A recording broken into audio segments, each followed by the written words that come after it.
Okay, hello everybody, and welcome to this month's Fearless Fridays interview. I'm here with Steph Clarke, and why don't we dive straight in, Steph? And if you can introduce yourself and tell us a little bit about what you were doing before and what you're doing now. I suppose it depends how far back into before you want to go, but I always introduce myself as a recovering accountant. Sorry to all my accountant brethren out there who are still doing the good work of accounting. So I'm a recovering accountant. I then moved into learning and development, and in the last 12 to 18 months, have moved into running my own business, helping teams be better teams. Amazing, that's very succinct, very nice. And Thanks. you're from the UK, but you're based in Australia at the moment. Not just at the moment, hopefully for a long period of time, but yes, I am now based in Australia. Okay, lovely. Okay, so let's go back to, I guess, the original transition when you were still an accountant. What was it that made Mm-hmm. you leave, and what did you have to recover from?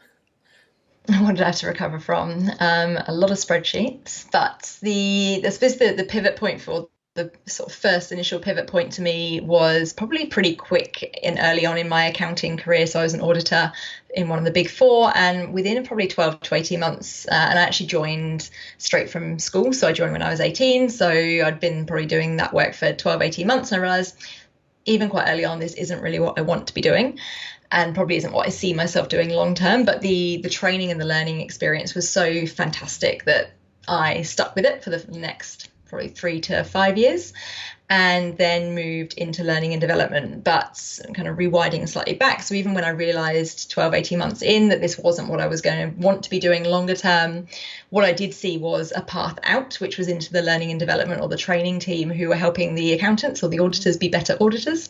So what I did was I started running little training courses and things. So as new people came in, so our kind of interns and people, new graduates, etc., joining the firm, I started to kind of run little training sessions for them because I was like, right, need to be able to prove in a couple of years' time when I'm a qualified accountant and I'm allowed to go and train and be in the training team.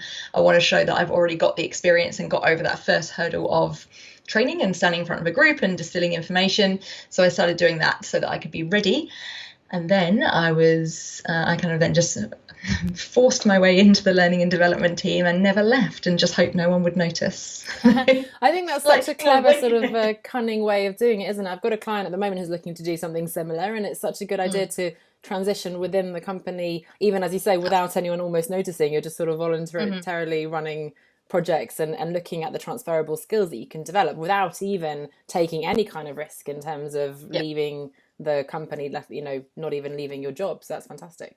hmm hmm Yeah, And yeah. it So I did sounds, two. So I did two jobs for a couple of years yeah. and kind of overlapped them and did accounting and then training, and then eventually decided that probably one job would be much more sensible because it's quite full on doing two jobs, and decided to then make that full move into the training. And did you right away know that learning and development was the field you wanted to go into? That sort of felt like a strong pull for you. Yeah, absolutely. And I really saw that it was not just that, again, training accountants was what I always wanted to do. I really enjoyed doing that, and it was really good fun. And we just had some of the best times and laughs with people, particularly as in the UK, we do a lot of our courses as residential courses. So we go off for 5 days to these hotels and just have a lot of fun and do some accounting training as well, which meant that, but what I could see was that there was a lot of variety within that field more broadly, that when even at that stage I didn't even know the half of what I do now in terms of what you can do with training and learning and development. But I could see that it was more the pathway rather than necessarily that particular role was what I wanted to do forever. And in terms of then setting up your own business, what was the shift there that happened?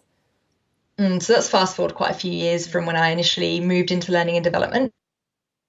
I, so 20, so I mean, I moved into L&D permanently in 2012, although I started the secondment work in 2009.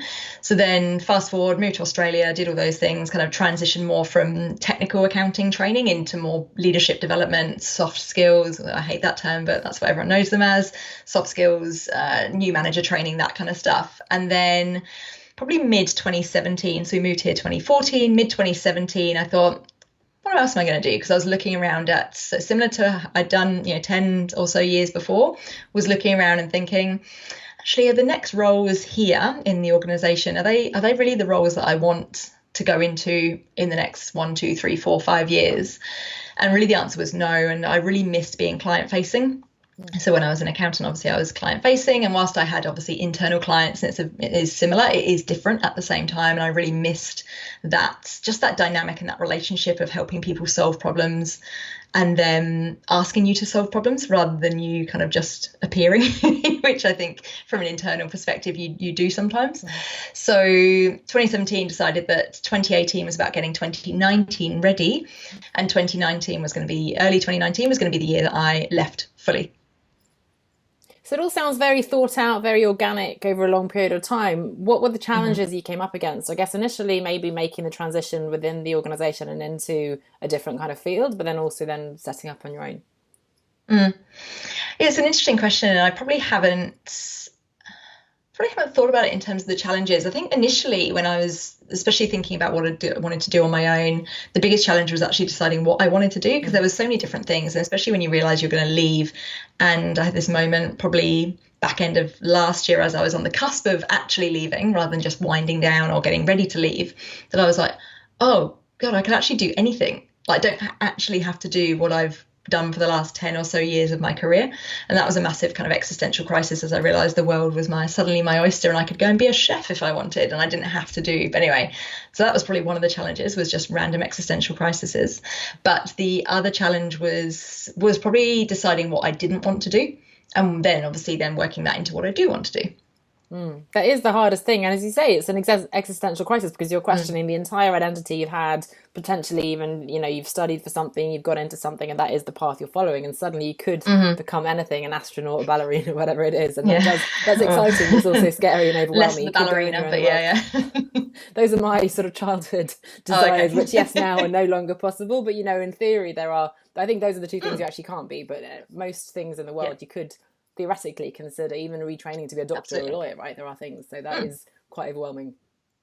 And what helped you then to work out then to narrow down the field and to not become a chef, for example? I don't know, that might still be on the cards in the future, so let's not rule that one out completely. But it was coming back to what do I know and what do I like, and even what do I love in the work I do and the impact I can have. And when I narrowed that down, and so initially when I was thinking about leaving, or in 2017 when I was making the plan to in the next 18 months to leave, I was thinking, right, okay, well, I could be a coach, because everyone can be a coach apparently, and I had done coach training and accreditations and things, so I'm not completely just throwing things around. But when I did a bit of that, and so I picked up a few coaching clients and started doing that, and I just realized actually this really isn't the work I want to do. I could not imagine spending my days just doing one-on-one stuff. It's just not my happy place. I love group work. I love working with teams and groups rather than just individuals. I do a bit of coaching, and I do like the coaching I do because I do it in moderation.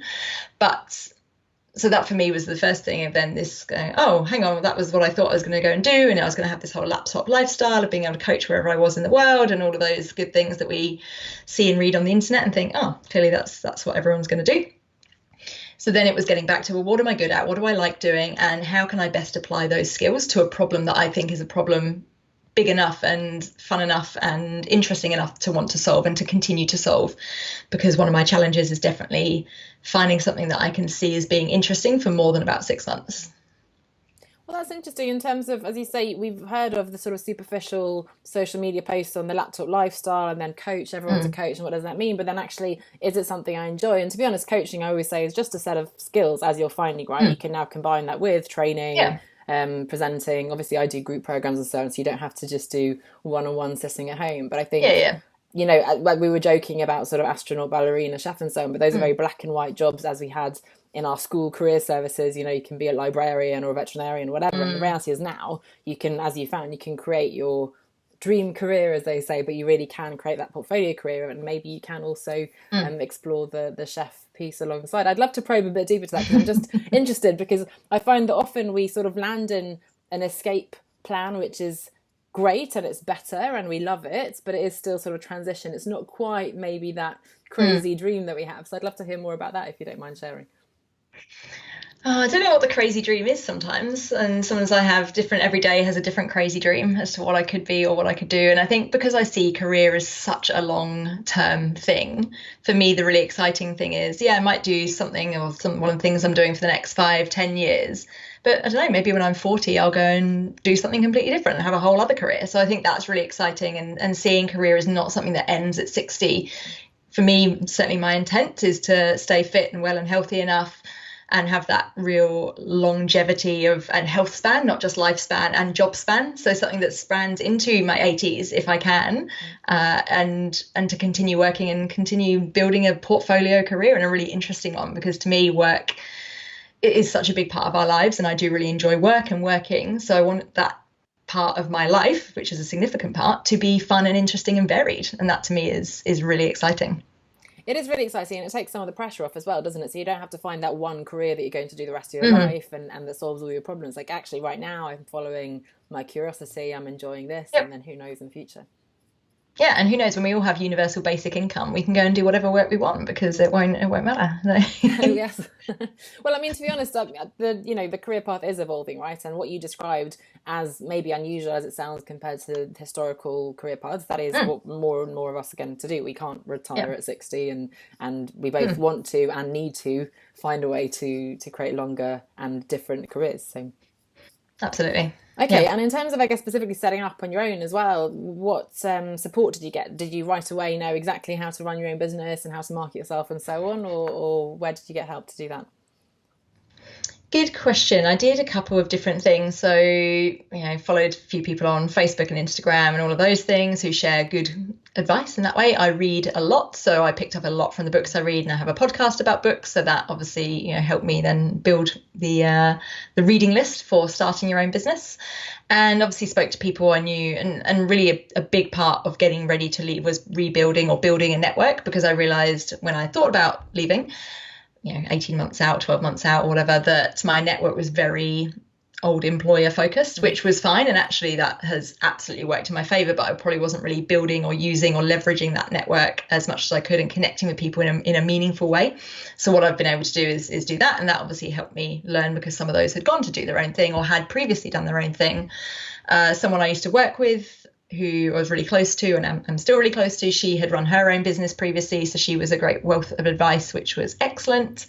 And then just doing case studies and reading case studies and reading things about what works, what doesn't work, but also finding my own way of doing it, because I did a couple of kind of, I say courses, they were pretty light, but kind of courses and coaching programs, and I just thought that's actually not my idea of how to run a business, and just found that it was such a cookie cutter. You must do these things, then you must advertise here, and then you must build a Facebook group or whatever. And I was like, well, actually, that doesn't fit with the work I want to do and the problems I want to solve. So let's take the best bits of here and the best bits of there, rather than taking one method and doing that. I love that. I don't know how much you know about my philosophy, but the whole idea of redefining success and creating your own ideal career and your own version of that is so powerful. And I think, in fact, I was listening to a podcast yesterday where they were talking about, a lot of these, as you say, cookie cutter programs where they've got hundreds and thousands of people in their program. By the time you've taught that strategy to those hundreds of thousands of people, that strategy is no longer going to work anyway, because if everyone's doing that, then of course you're no longer unique. So I love that you're of course sort of doing the market research and understanding what people are working on, but then you're taking the bits, actually that doesn't fit with the way I want to run my business or who I am, sort of. Or also where my clients are. Or also who my clients are, or where they are. I was like, well, I could go and start some Facebook thing, but actually that's not really going to work for who I'm actually targeting. Well, that's also not targeted to corporate clients, so that's not a great course if they're telling you all to do that regardless of your business. But that's also great that you had the confidence and the awareness not to sort of get caught up in the excitement of, oh my gosh, this guru is telling me these things and I have to follow that. It does, again, it makes it sort of harder, I suppose, because it would be easier if somebody just gave you the magical steps to success, but of course unfortunately that's never the case, really. Yeah, and you see that a lot, and I think that's the thing that's really easy to get sucked into, is that there are these gurus out there and they're making huge amounts of money, and they're, the numbers in their courses are phenomenal, and people are getting results from those courses. So it's not to say that they don't know anything or what they're talking about, but the danger is that some of them, and the one end of the spectrum of them, will do that. Oh, well, if you don't stick to this, or if the people who this doesn't work for, they're just not tough enough, or they can't stick it out, or they just don't do everything we say, so that's why they fail, rather than actually maybe this method just isn't right for those people and the business they want to do. And there's a bit of element of truth in all of those things. But I think it's very easy and I find it slightly concerning sometimes to read that stuff, because I just think, who is that? Because the people that's targeting to and it gets in, I wonder if they have that confidence or that awareness to know that actually maybe this just isn't the thing for you and it's not you. Yeah, you're so right. And I think they don't. I think you're coming across very sort of clear, and you had that conviction about what you want to do and how you're going to do it and so on. I think, unfortunately, many people don't have that. And as you say, I think if you've got thousands of people in your program, of course, there's going to be a few success stories of people going, oh, yeah, I made 6 figures in 6 weeks or whatever. But there's going to be probably the vast majority who are struggling. And then you begin to feel, hang on, what am I doing wrong? I've been following this exactly, and I've been investing and showing up and doing everything, and yet not getting the results. So I think you're right, and it's a difficult one to solve, I guess. But hopefully people watching this will at least take heart and be reassured that actually there is no right answer. It's about finding what works for you and for your clients. Yeah. Great. Well, great discussion then. What about the best part of what you're doing right now then, both lifestyle, work, maybe Australia? What is it that you're enjoying most now in this new phase, this current phase, I guess I should say, of your life? I think it's got to be the collaborations, and I've been really lucky to work with some really fantastic people, both clients but also other organizations or groups or companies that I've worked with and done some projects with, which has just been fantastic. And the quality of relationships you build during those projects is stuff that will stick with you. And you can kind of see, you look forward and almost see yourselves growing together.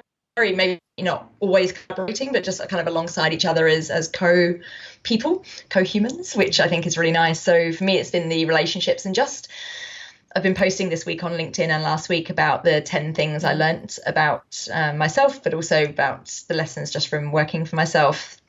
And the probably 2 things that have been my favorite parts have been, of course, 3 things. Number one, obviously the flexibility.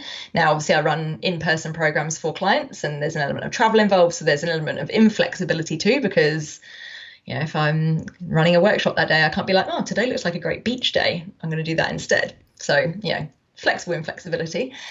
The other 2 parts would be creating your own team, or you're creating your own colleagues and finding those people around you, both people in organizations, not just other solopreneurs or freelancers doing their own thing, but building your own colleagues network and finding new places to work and building those things. And then the third thing would be creating your own learning and development plan, which is always something I've done anyway, quite naturally, because I've always been inclined to own my own development. But actually having the complete freedom to do that and be like, no, I want to learn a bit of graphic design, because that would supplement some of the stuff I'm doing in my business, in some of the output documents I'm doing, or in some of the podcast artwork and things like that. So being able to have that freedom of deciding what skills it is you need, and realizing that those aren't as linear as corporate learning and development programs would have you believe sometimes.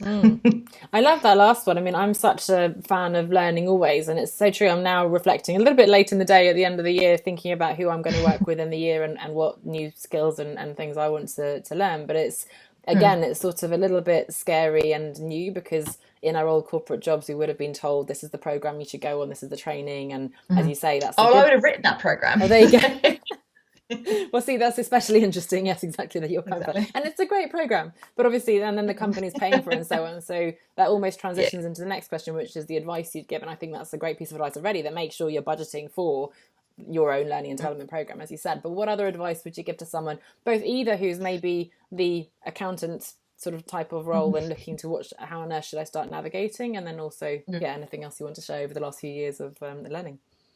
Probably a couple of things. Number one would be intentional and have a plan, even if the plan is to not have a plan, but knowing what you want to get out of that period of time, which is maybe more experimentation, and really seeing that time as, right, I'm going to go and find out what works for me, what I like doing, and whether you have to do that on the side, whether you can reduce your hours. So in 2018, I actually reduced my hours at work to 4 days a week, and it was probably the biggest investment I made in my business and in myself, is to go, if I'm going to make this work, I can't just do it in the evenings and the weekends, because funnily enough, with a corporate audience, no one wants to do a workshop on a Saturday. So I know, amazing. But so giving yourself that first step to succeed and letting yourself succeed, rather than being like, oh well, I get to the end of the year and haven't done that or haven't invested in that, and being like, oh well, see, I knew I wouldn't be able to do it. So I think that's really interesting, because you can get stuck in that. It sounds very sensible, and it is a good transition plan, as you say, to do this gradual process, side hustle and so on. But if you then get stuck, as you say, you kind of get comfortable in that comfort zone of, oh yeah, I'm kind of dabbling a little bit, and as you say, I can't even do any client work because I'm just sort of refining my website for the 30th time. So that's a really interesting point. It's almost a second pivot point. Yes, I've started my business, but now I need to actually, and again, to go part-time, of course, is another great gradual step, rather than throwing it all in before you even have any clients. Absolutely. And obviously I'm not going to even get into the politics or the different organizations or industries views on that, but look, that's something you need to navigate yourself and have, again, the confidence and conviction in yourself to have that conversation in the best way you do. I wouldn't suggest trying to hide it, because eventually that is going to bite you in the bum some way or another, and that might be a bit of an issue. But anyway, the other thing would be, as you said, to invest in your own development and think about in advance what you need to learn, what skills you need, and actually be honest with yourself and get others to input to that if you've got those around you, and find other people who are. Always find someone who's at least 1 year ahead, because they can just give you that first, that little bit of extra, like, oh, you're going to come up against this in the next 6 months. Like, okay, cool. But then also find people who are 3, 5, 10 years ahead, because they can give obviously different perspectives and things. But I think having someone who's only just ahead of you is really useful. Sorry, my ears are really weird shaped, so these headphones never fit in. So I'm just so that's why I'm just like this the whole time. Anyway, the other piece of advice would be, so find people around you, be intentional and experiment and set yourself up for success. And the other thing would just be to have fun, because this is what it should be. And I think if you're undoing yourself just before you've even started, I would wonder how you're going to cope when you actually have some real problems to deal with in terms of that invoice hasn't been paid yet or whatever. So, and on that note, there probably is a thing around just being sensible about what financial commitments you've got, what runway you need, just the really practical stuff that everyone knows, but not everyone necessarily, I think, really thinks about or does something about. So and that was the other reason I took probably 18 months to do mine, is because, in the background I was building up that runway and that cash flow so that I did have the cushion that I needed, or should I need it, particularly for the first few months, plus building that pipeline of clients, so that when I was ready to go, I was ready to go. But I think all those pieces. So I was just going to say, because I've had a couple of people approach me who maybe have just been made redundant, or their jobs have been put at risk or something and this is over the last 12 months, not necessarily recently, and said, right, what do I do now? Because I want to start my own thing. I've just been made redundant, or I'm about to be, my job has been put at risk. What do I do? And I'm like, well, unfortunately, the answer is start 12 months ago and don't wait until you're in that position where now, unless, obviously, again, if you get massive payout or whatever, obviously there's different situations, but in general, that is not the time to be suddenly deciding what you want to do, building a network, all of that stuff, which takes time. What's very interesting about that is I hear again and again people, and close to me too, saying, I want that push, and it's a good thing and so on. But it's very strange, because we don't want to make ourselves uncomfortable, and yet somehow we're very happy to let someone else push us over the cliff, which is a bit of a sort of a conundrum, I think. And as you say, the best time would have been before, when you're not at risk at all, to be, as you have been, leveraging your LinkedIn, to getting your profiles in order, to maybe upskilling in new areas, to just reflecting. And I think all your other advice ties in so well, because the financial piece is so critical while you're being intentional about what you're currently doing, whether that is actually learning something or doing something concrete, which tends to be where we all lean into. I've got to take action. I'm going to do this course and I'm going to do that and get the website. But actually, as you said, and I love that too, and I've written about that as well, in terms of the exploration is so critical. But when we first leave, and especially if we don't have that full-time job, then it's an initial euphoria of, oh my gosh, this is incredible. But soon enough, the money isn't coming in, and suddenly we get stressed and we start sort of,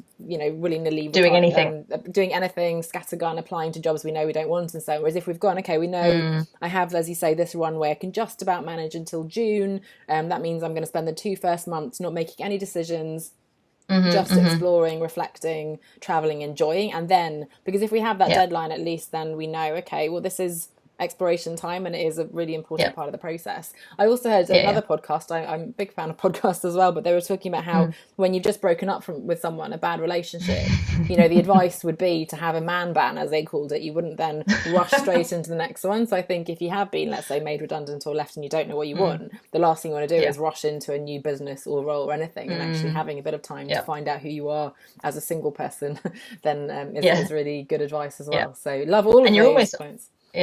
And I'd almost argue, and again, every circumstance is different, so whatever, but caveat, but I'd almost argue in that situation where you've just been burnt, you've just been hurt from being made redundant, especially if it was unexpected, you're almost better off going to another job, licking your wounds, doing something you know you can do, and then going, right, I'm not going to let that happen to me again. Let's spend the next 12, 18 months, whatever, building your exit strategy from that job, unless you suddenly find your dream job, obviously, in that case, stay there.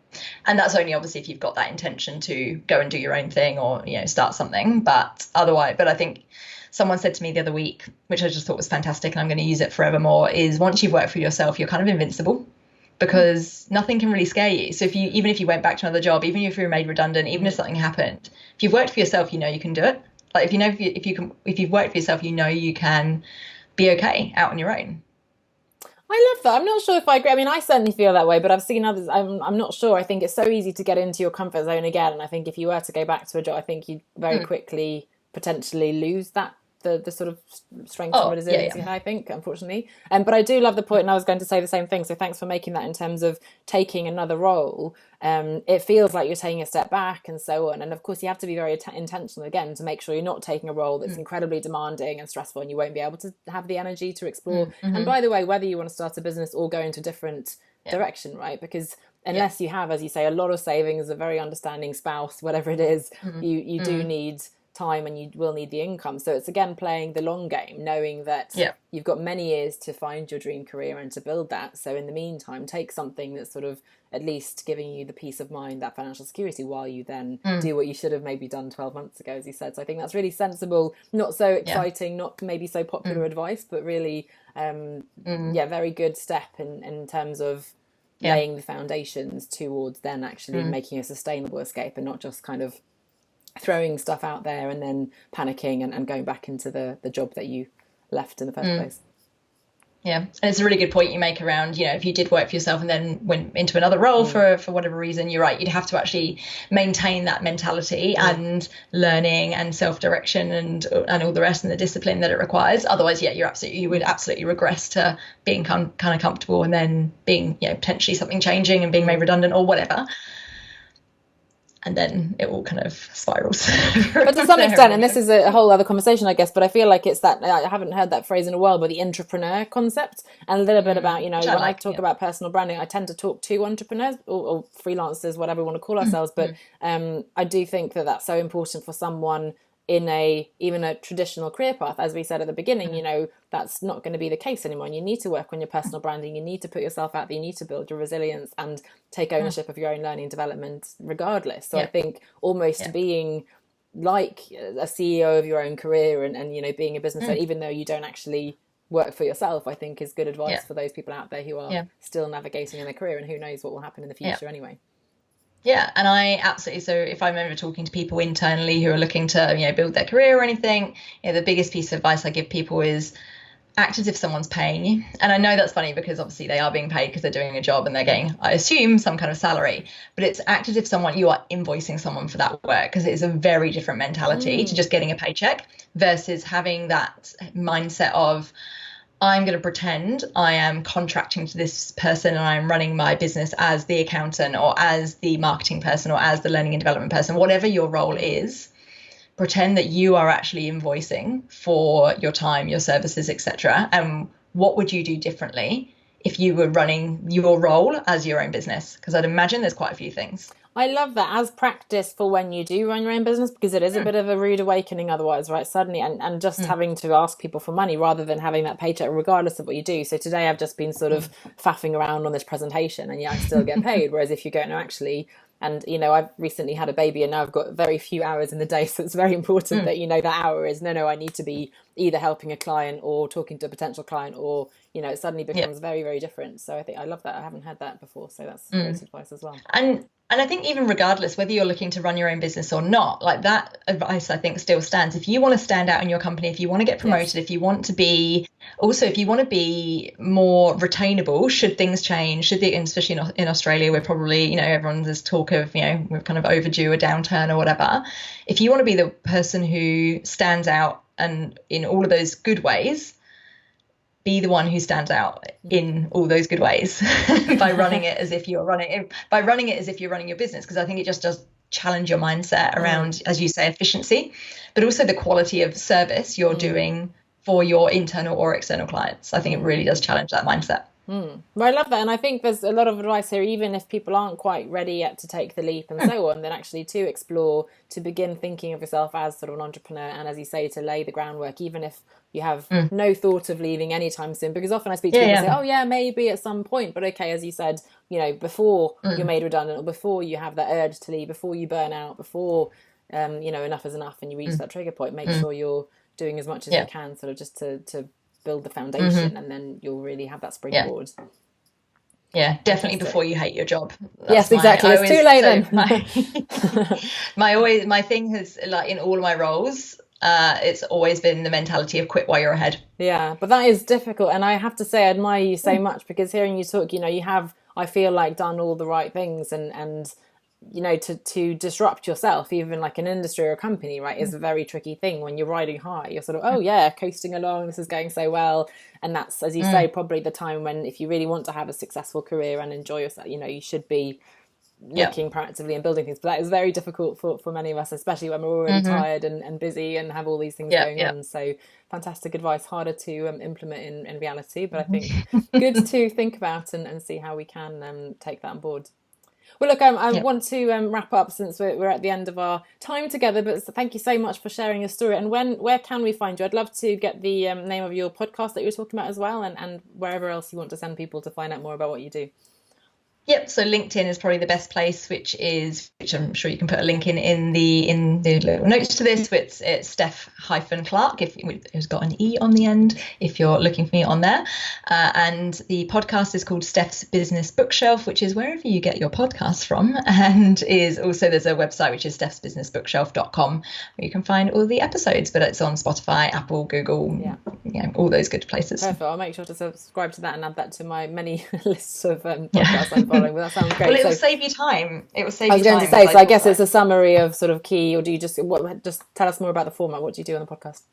Yeah, so the concept of the podcast is to help busy, ambitious people still do the learning that they want, but while they're on their commute. So the episodes are commuter distance, or the commuter length, and it's the 3 big ideas from the best non-fiction books. So marketing, psychology, business, biographies, autobiographies, everything in between is covered on the podcast. Love that. So no excuses, you guys watching now. If you think you don't have time, listen to it on the commute and begin your learning development journey as well as an internal entrepreneur.